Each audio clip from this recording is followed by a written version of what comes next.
Hi, this is Bob for Bob's Movie Reviews, and today is the weekly DVD giveaway video. This week, we'll be giving away Disney's Invincible, starring Mark Wahlberg. Used DVD. If you want to know how to win, stick around to the end. All the rules will be down in the description. I'll be reviewing for you this week the Man-Eater series, Yeti. I've been doing a lot of these Man-Eater series movie reviews. There should be a playlist on my channel if you're curious some of the other ones. A couple more that I haven't done yet, and I have a lot of them to pick up. But these were from Sci-Fi. I got this one. I got this one used for like $2. Good deal. It still had the slipcover and everything. Let's go ahead and check that out. This scene wasn't even actually in the movie. So I'm a little torn on this movie. If you've watched my channel for a while, or my videos or whatever, I kind of do a lot of Sasquatch or Bigfoot or Yeti movies just because I like them. I like the idea of Bigfoot and kind of the movies that go along with it. And so for that reason, I already am going to kind of like this movie. So let me just go into the basic plot. I don't think I recognized anyone in this movie. The coach is the same coach from the TV show Blue Mountain State. That was the only person I had recognized.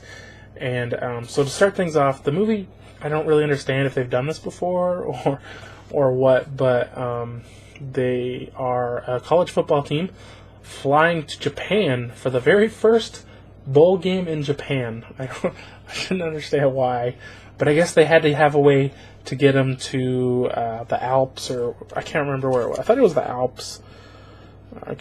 Let's see if this says. I really don't remember. It doesn't say. A remote mountain. Okay, I don't think they probably knew when they wrote it. But, so they crash in this mountain, and the crash doesn't even make that much sense because, and this is another thing, sci-fi movies, they have this cheap CGI, and sometimes you just don't use it if it's cheap CGI.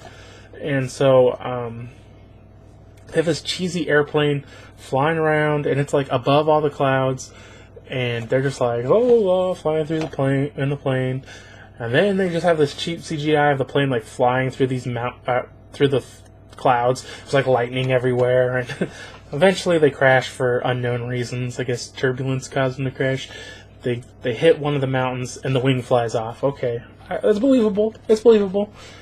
Next time you see the plane, it has no wings, no tail. Like, it just started disintegrating in the air, I guess. I don't know if that's possible. I'm not a pilot. I don't know.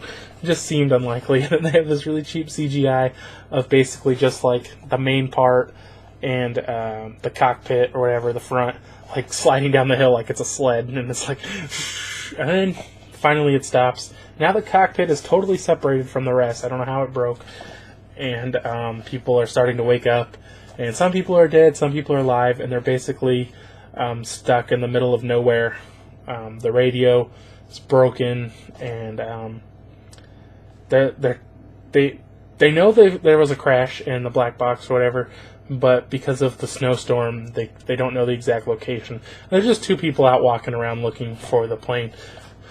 So you got a few basic characters. You got the main, what is he like, what would you call it? The captain or whatever of the football team, and he's the one who's kind of holding everyone together, kind of the leader. Then there's the team. I can't remember what she called herself, but she's something with the team. And of course, there's a love story between her and the captain. And then there is a girl whose brother was on the football team that died. And then there was another guy who's like the bad guy, and he wants to just start eating all the people who are dead, and he's hiding food from everyone. And then there were two other guys who went in search of the radio and the tail. And then it seems like maybe there's one more person, but that's the basic who's in it.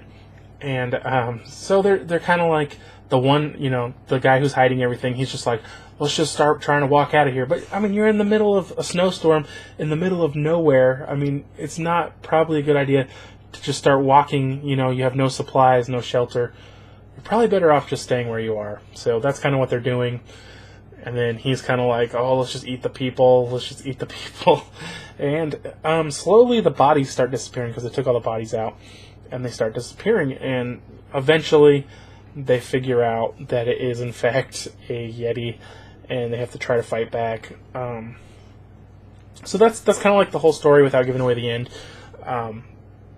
Biggest problem along the way, obviously the acting wasn't great. I think everybody did a decent job, but it wasn't the greatest acting. I really liked the story. You know, it was an okay story with a few things that didn't make a lot of sense, but I enjoyed the story. I thought it was a decent enough movie. It's just sometimes you have to figure they have a smaller budget. It's not going to be as good, you know, but if the story is there, I still enjoy them. The biggest problem, I think, with this movie, actually, was the CGI, because the Yeti, you could tell it was just a guy in this cheap costume, cheap mask. He'd just kind of walk around, like, kind of slow, and, like, his legs were broken or something. Like, he just had this really weird walk, and then they would skip to CGI, and he'd be like, and it'd be like an Olympic runner, and then it would just go back to the guy, and he's like, and then they would like have him like start to jump, and then they go CGI, this Yeti just like jumping like a mile. And why? I mean, they wanted to show that it's like superhuman, but at the same time, it's just kind of like, why? So let's just see. Users on IMDb gave this a 3.6 out of 10. I think it's better than that. Definitely.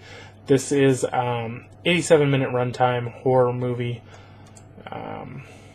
So, like I said, I'm conflicted. It's hard for me to give a score on this because I don't want to give it too high, but I don't want to give it too low. So I think what I'm going to do is I'm just going to leave it right in the middle. You know, for a horror fan or sci-fi fan, Yeti fan, Man-Eater series fan, this is a decent movie. It's not bad. There's so many worse movies out there. This is definitely worth a watch, I would say.